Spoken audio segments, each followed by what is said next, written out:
Welcome. So today I wanted to talk about knowing what is good for us, but why don't we do it? This is a huge thing in society. So many people know exactly what they need to do, exactly what they need to do to elevate their consciousness, what they need to do to feel healthy, what they need to do to be stronger, to be more successful in their business, to make more money, to attract relationships. We know exactly what we need to do for us to almost even feel happy, to feel joy, to feel connected, to feel love. We know. We know it. And we know exactly what we need to do, but why don't we do it? This is the thing. People talk, yeah, I know that I can do this, do that, do this, and that's going to equal that. If I eat the green smoothie, I'm going to feel that. If I do meditation, yes, it's going to make me feel that. If I do exercise, it's going to make me do that. If I do some creative project, it's going to help me do that. So we know that when we do this activity that we know that it's going to be beneficial for us, we know that if we do that, it's going to have a rippling effect, and it's going to have, the cause has an effect on our frequency, on the way we feel. If we want a result from something, we know, okay, I know what I need to do, but I don't do it. And why don't we do it? This is the big thing. We know exactly what we need to do, but we don't do it. So why don't we do it? And this comes down to a few factors from my perspective. I believe that we have a biological drive, a biological nature, a tribal nature, an egoic nature, which wants to stay small, to keep it simple, survival instincts. It just wants to survive. It wants to do what works now. It wants to do what the group is doing. It wants to stay in familiarity. It wants to stay in the comfort zone.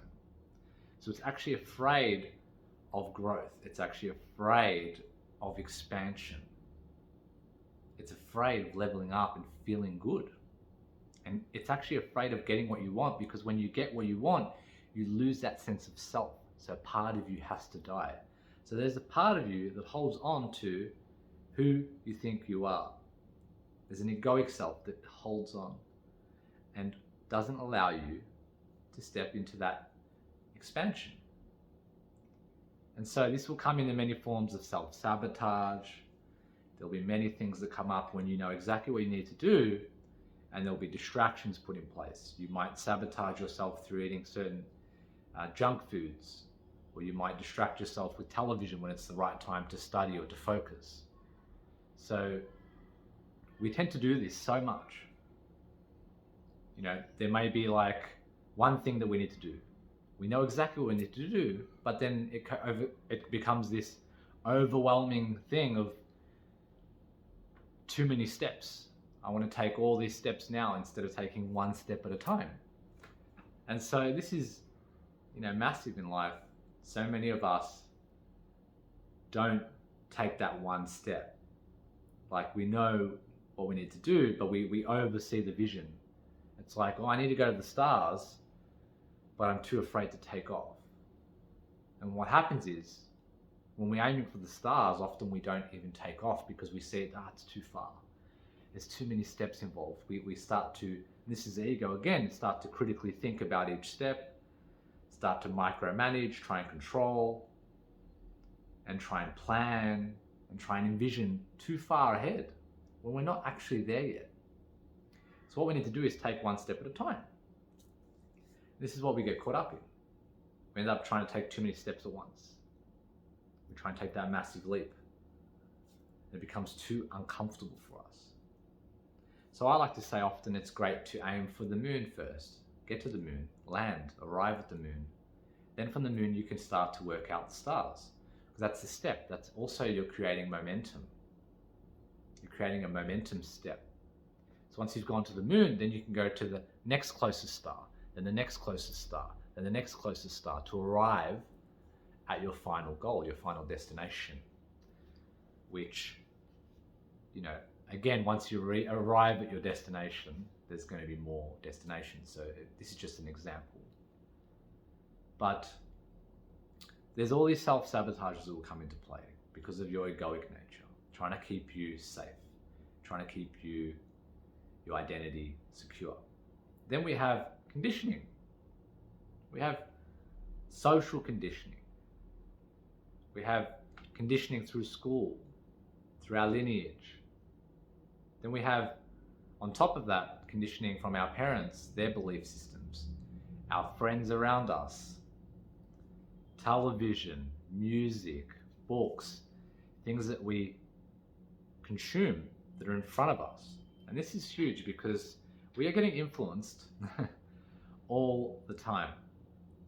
And basically you're always under hypnosis. You're always being programmed. So it's up to you. And a lot of people, it takes initially a long time for them to take their power back. So they have a choice in where they're placing their attention. Who are they spending time with? What are they consuming?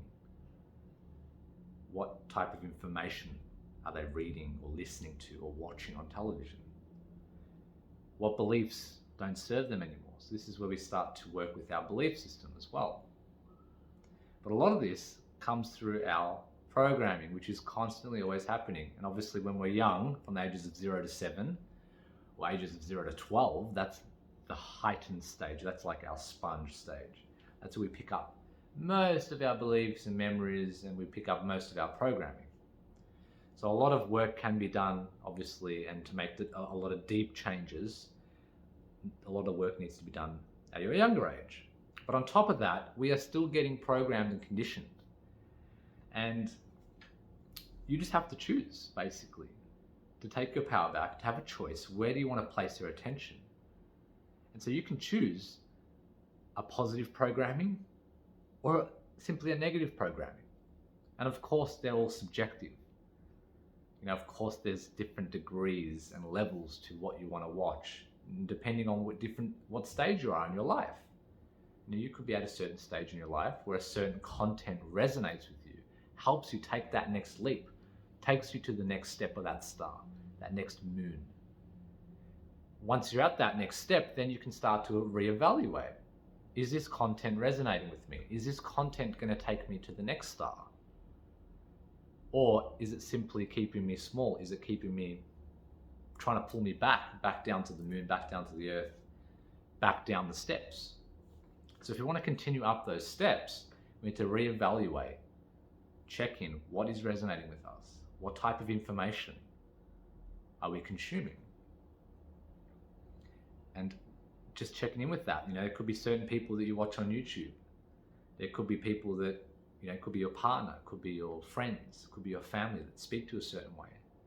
And if you start to really take on a lot of what they're saying, which most humans do, like eventually you do. Like even if you have a strong sense of presence and a strong core belief in your beliefs and not to pick up on other things, you can still eventually get influenced subtly. There's these nuances that start to affect you. So when you spend time with people, you're going to start to pick up on their behaviors, their beliefs. And that can be worked in a positive way and a negative way. And of course, there's certain people that can help take you to that next step. And eventually there's another step where someone else can help you. So you can check in with this because this is huge. We're always getting programmed. We're always under hypnosis. So you have to choose where you want to get programmed. Where do you want to listen to? What type of information? Do you want to listen to higher vibrational things? Lower vibrational things? And again, that's subjective to where you're at. Certain things for someone else may be lower vibrational, but for you, they may be higher vibrational. So everyone's different. It's all relative, depending on where you are in your life. So by checking in and knowing I'm always getting programmed, and I can do obviously the stages of my younger years, I had no control of that. I can do some inner work, I can sit and do meditation. There's lots of therapy benefits where you can work with the beliefs that stem at a younger age. And of course, then we have to take our power back where we have control. And this doesn't mean that it's not it's not okay to randomly watch, a horror movie every once in a blue moon. Like, it's not going to harm you that much. If you hang out with that person who's a little bit toxic every now and again, it's okay. Like, if you watch the news once every blue moon, it's fine. If you listen to some rap song, it's not going to damage you. But if you are listening to it day in, day out, if it's like a habit, if it's a regular routine for you to listen to that music, hang out with that person, watch that television show, eat that certain food, if it's on a regular basis, then of course it's going to have an effect on you. But if it's once every blue moon, it's fine. It's not going to have much of a big deal. So you have to check in with yourself. Like, it's all right to have a bit of a balance, and there's nothing wrong with, certain television or certain music. But again, it just depends on where you're at. Some music may actually bring you up, but for other people, it may bring them down. So if you're at a stage in your life where that music, you're checking in, and is it uplifting you, then that music's good for you. But if it's for someone else and they're listening to the same music and it's bringing them down, we don't want that. We want that music to constantly, want that uphill. We want to be on the uphill momentum. Same with the shows you watch. Sometimes I might not watch the highest vibration movie. And, sometimes I could be 10 minutes in and I just feel like I know the energy of the movie. It's not serving me. It's not helping me. I just turn it off. And sometimes I allow myself to watch it. And if I feel like it's somewhat giving me a benefit, I'm seeing some metaphors in it. There's some good wisdom. There's some good teachings. It's taken me through an experience. Eventually it's giving me an uplifting feeling. Then I'll probably pursue that. And again, it's all relative to you and subjective. There's different movies at different scales, there's different music. So whatever uplifts you is different. But just by knowing that what we're watching, like you watch a television, it's telling, they say telling lies to your vision. But when you're watching something, when you are there in that movie, you're feeling the frequency. It has a frequency. And yes, you're not actually in the reality of that movie, but the longer you stay there, the more it's manifesting into your vibratory field. So you're feeling that frequency. And you can use this with manifestation. If you imagine something, if you practice visualization, yes, it's not the same as experiencing it firsthand in reality. But if you practice it like 10, 20, 100 times, it actually becomes more of that frequency embodiment into your state than you probably would in reality. So, with repetition, things do affect you more. So if you watch a horror movie every single day, you're going to start to notice your vibratory field is going to reflect that horror movie into your world. If you watch it once every blue moon, it's not going to harm you that much. But if you're watching it frequently, it's going to start to program you. It's going to start to get into your beliefs and your energy field, because everything that you watch, everything that you look at has a frequency. Everything. Everyone you listen to, the music, the food, the environments you're in, it's all resonates at a different frequency. So it's helpful to check in, to see. Another technique you can do is to try and stay in your body. Try and stay in your body while you're watching a show or a movie. And this may be hard because, generally when we're watching a movie or listening to a song, we get consumed by it. We fall into that reality. But if we can stay in our body, it can help for us to not fully indulge into the frequency. And this can help, if you're working with someone who's crying, and you're very empathetic and sensitive, you're hanging around toxic people. If you stay in your field, stay in your body, stay present to the moment, and not become consumed by what you're hearing, holding space. So you have this space, and you're not becoming identified and getting stuck into the story and wanting to fix the story. You're just watching, observing, just like you would observe negative emotions, just like you would observe negative thoughts, without following them, becoming attached to them. So same thing, if you're hanging out with someone and they're always toxic, and you're hanging out with them every day, that toxic energy is going to start to fiddle into your life. Those belief systems are going to start to come in. The frequency of that person is going to start to have an effect on you, and vice versa, of course. Like, you're going to have an effect on everyone around you as well. So the more that we all can uplift ourselves, the more we're going to help uplift the planet. Like, you have an effect on people when you are in their presence. It's a frequency. You don't even have to say any words. You don't have to do anything. It's just a frequency that you're emitting. And of course, the words and what you do go into the programming, into the beliefs, your actions. Your thoughts, words, and actions usually are aligned to the frequency. That's, of course, if you're being congruent. A lot of people, you don't know what they're actually resonating. You don't know the actual baseline frequency because they're always numbing, distracting, or playing a character role. You know, they're being incongruent. So their thoughts, words, and actions aren't aligned to their frequency. And that's where people get very exhausted. They're putting on this front, this mask, this character, or they're taking drugs or taking some, the caffeine or whatever it may be. Like, they're constantly consuming something to try and change their state rather than just being who they are. So we have these huge factors that come into play with, we know what to do, but why aren't we doing them? And there's the factors, like I said, of biological drives, big one, tribal nature, egoic nature. Being at a lower vibration, being programmed and conditioned. So when we're emitting frequencies of other people, we fall into those stories. So we fall into their story that we may not be able to do something, that this is not right, and then we just don't take action where we know we need to do things. So there's huge things. Obviously, then I mentioned that the younger childhood. So there's certain memories and experiences that have an effect still with you as an adult.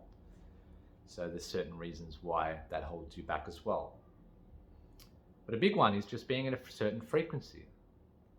When we start to increase our frequency, we'll notice that we don't just know things that are good for us, we actually start to do them. When we start to do them, we start to be that person. We're being more in that frequency. We start to really step into that higher nature. And when we do step into that nature, things do become easier. Life does begin to change. And of course, there's a letting go process because there are lower things, lower frequency things that just don't resonate with us anymore, with us personally. Again, they're not bad for someone else at a lower stage or at a different stage in their life. Everyone has different stages. If you're at grade 6, it doesn't mean that grade 3 is bad or negative. It just means grade 3 is only good for grade 2 students or grade 3 students. But you're in grade 6 now. When you're in school, you're in a higher grade. So you need grade 7 teachings to lift you up. Grade 5, grade 4, grade 3, those teachings are still helpful and still valid. They're still stages. But now that you're at grade 6, you need to learn grade 7. So you need to look at grade 7 frequencies that are around that are going to give you that frequency to help you evolve, to help you step into a higher frequency.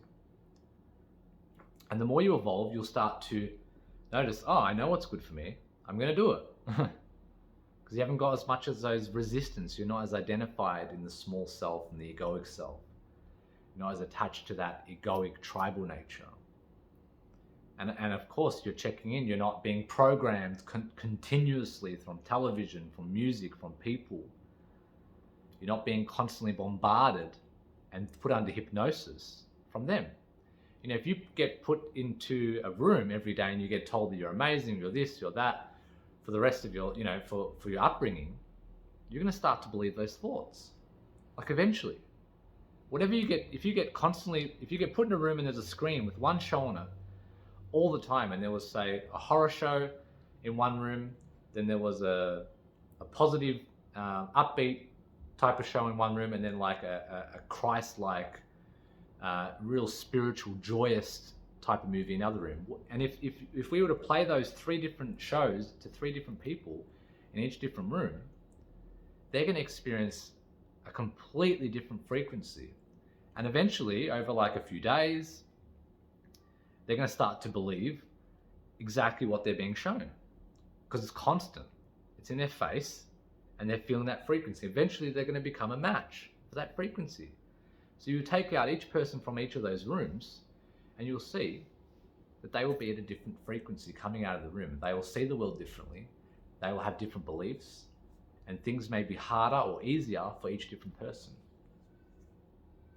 So if you can just check in. What are you consuming? Is it bringing you up or is it bringing you down? It's basic. Don't need to go into the depths of, oh, I want to go like to the highest things, the highest, you know, I want to go to grade 12 teachings, which, you know, can be helpful. But at the same time, if you are resonating with something that a grade 7 or grade 6, then go with that. Don't have to go for something that's, you know, completely high vibrational just because you watched it on some show or some YouTube channel or read it in a book.